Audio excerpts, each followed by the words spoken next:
जय शिवराय.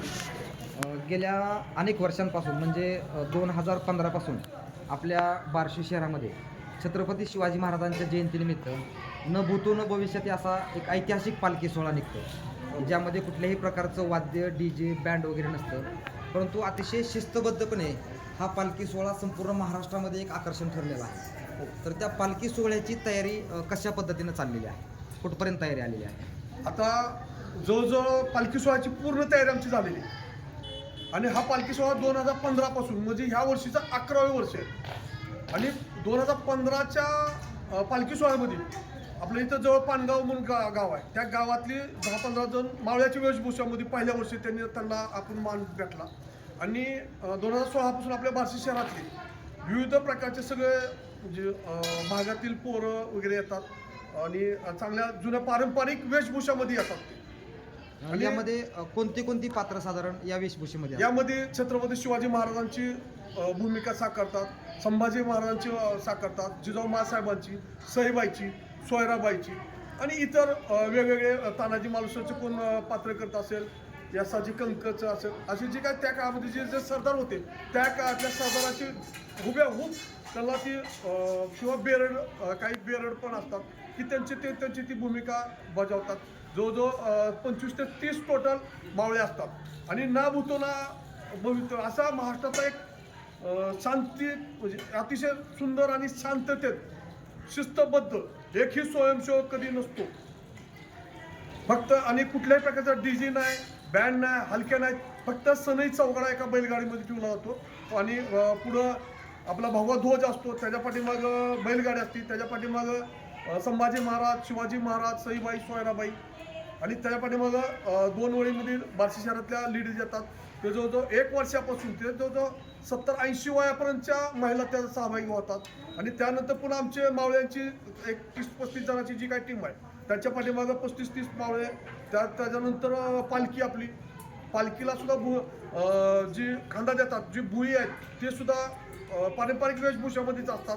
आणि त्याच्या पाठीमागं मग पुन्हा 1 वर्षापासून ते जवळजवळ 70-80 वयापर्यंतचे सर्व मुलं आणि पुरुष असतात. अशा अतिशय शिस्तप्रिय आपल्या बार्शी शहरातला हा पालखी सोहळा असतो. आपण गेल्या अनेक वर्षांपासून एकविराई मर्दानी आखाड्याच्या माध्यमातून दानपट्टा, तलवारबाजी, लाठीकाठी अशा मर्दानी खेळांचं प्रशिक्षण देतात. हो. तर त्यासुद्धा टीमचा सहभाग त्यामध्ये असतो का? 100% कशा पद्धतीने असतो? आपण काय करतो, ज्या टायमाला उपळा रोडून पालखी येते मग तिथं आपल्याविषयी एक अर्धा-पाऊण तासाचा कालावधी मिळतो. मग त्या कालावधीमध्ये आपले जे एकविराई मर्दानी आखाडा आहे तर त्या एकविराई मर्दानी आखाड्याचे मुलं काठी, लाठी, दानपट्टा, तलवार, भाला ह्याच्यावर प्रात्यक्षिक सादरीकरण करतात. आणि त्यानंतर मधल्या काळामध्ये भगवंत ढोलपथक असेल त्यांची ही सेवा त्यांनी 2-3 वर्ष बजावली. आणि एकविराई मर्दानी आखाडा तर बजावतोय. सर, या पालखी सोहळ्याची सुरुवात कुठून होणार आहे आणि किती वाजता होणार आहे? आता या पालखीची सुरुवात उपळा रोड गोलू चव्हाणच्या त्यांनी मित्रमंडळ जे होतं त्यांचं मित्रमंडळाचं काय मला नाव माहिती नाही, त्यांच्या तिथून छत्रपती शिवाजी महाराजांच्या मूर्तीपर्यंत येतो. दुपारी 3 वाजता तिथून निघतो.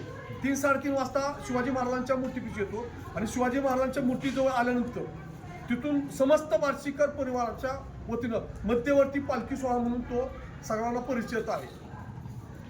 आणि तो तिथून 3:30 ते 4:45च्या दरम्यान तिथून निघतो. त्यानंतर प्रत्येक वर्षी कसं आहे, 1 वर्ष ताने चौकातून जाते आणि 1 वर्ष एकविराई गल्लीतून जातो. आणि असंच तो एकविराई गल्ली, आता यावर्षी एकविराई गल्ली, भगवंत मंदिर, फुलवार चौक, पटेल चौक, रामभाऊ पवार चौक, तसंच पुन्हा तुमचं तेलगिरी चौक, शिवाजी आकडा, SD स्टँड, जुनं पोलीस स्टेशन आणि पांडे चौक आणि बार्शी अशा पद्धतीने एक 7-7:30 पर्यंत 2 ते 2.5 ते 3 तासामध्ये आपला पालखी सोहळा पूर्ण गाव प्रदर्शना म्हणतात त्याला.